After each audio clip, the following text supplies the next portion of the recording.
ଅଣସ୍ତରୀତମ ରାଜ୍ୟ ବିଦ୍ୟାଳୟ ସମୂହ କ୍ରୀଡ଼ା ପ୍ରତିଯୋଗିତା ଉଦଯାପିତ। ବଲାଙ୍ଗୀର ଗାନ୍ଧୀ ଷ୍ଟାଡିୟମ ଠାରେ ଓଡ଼ିଶା ରାଜ୍ୟ ବିଦ୍ୟାଳୟ ସମୂହ କ୍ରୀଡ଼ା ସଂଗଠନ ଭୁବନେଶ୍ୱର ଓ ଜିଲ୍ଲା ବିଦ୍ୟାଳୟ ସମୂହ କ୍ରୀଡ଼ା ସଂଗଠନ ବଲାଙ୍ଗୀର ଜିଲ୍ଲା ଆନୁକୂଲ୍ୟରେ 17 ବର୍ଷରୁ କମ୍ ବାଳକମାନଙ୍କ ମଧ୍ୟରେ ଚାଲିଥିବା ଅଣସ୍ତରୀତମ ଓଡ଼ିଶା ବିଦ୍ୟାଳୟ ସମୂହ ଫୁଟବଲ ଖେଳ ଉଦଯାପିତ ହୋଇଯାଇଛି। ଫାଇନାଲ ଖେଳ ବଲାଙ୍ଗୀର ଓ ମୟୂରଭଞ୍ଜ ମଧ୍ୟରେ ସଂଘର୍ଷପୂର୍ଣ୍ଣ ଖେଳ ଅନୁଷ୍ଠିତ ହୋଇଥିଲା। ଶେଷରେ ଟ୍ରାଇବେକର ମାଧ୍ୟମରେ ବଲାଙ୍ଗୀର ଜିଲ୍ଲା ବିଜୟ ଲାଭ କରିଥିଲା।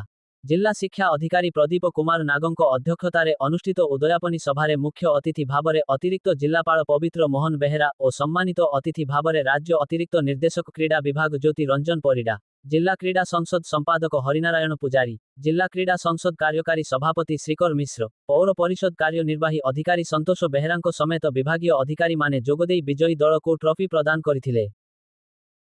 आज 69तम विद्यालय सामूहिक समूह ये फुटबॉल थांगटा और फेंसिंग कंपटीशन चली जोटा कि राज्य स्तरीय समारोह। तेणु समस्त प्रतियोगी निजर निजर ये देखी पारदर्शिता देखी आ निश्चित भाव में जो ये गोटे राज्यस्तरीय समारोह तेणु समस्ते एंजॉय भी कर समस्ते जेहेतु राज्यस्तरीय समस्ते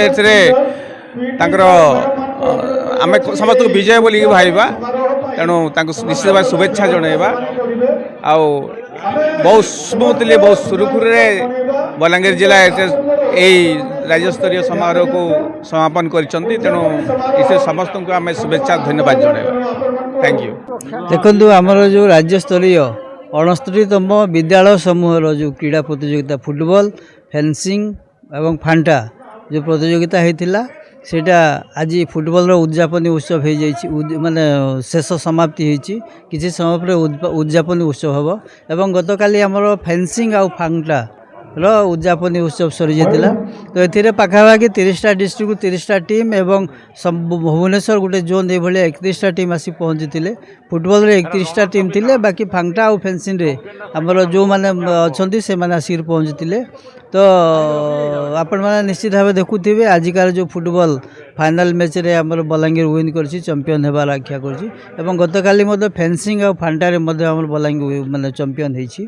तो ये पाखापाखि 600 650 पिलांकर ये समागम होता एवं ऑफिशियल ये आमर 1000 लोकंकर होता।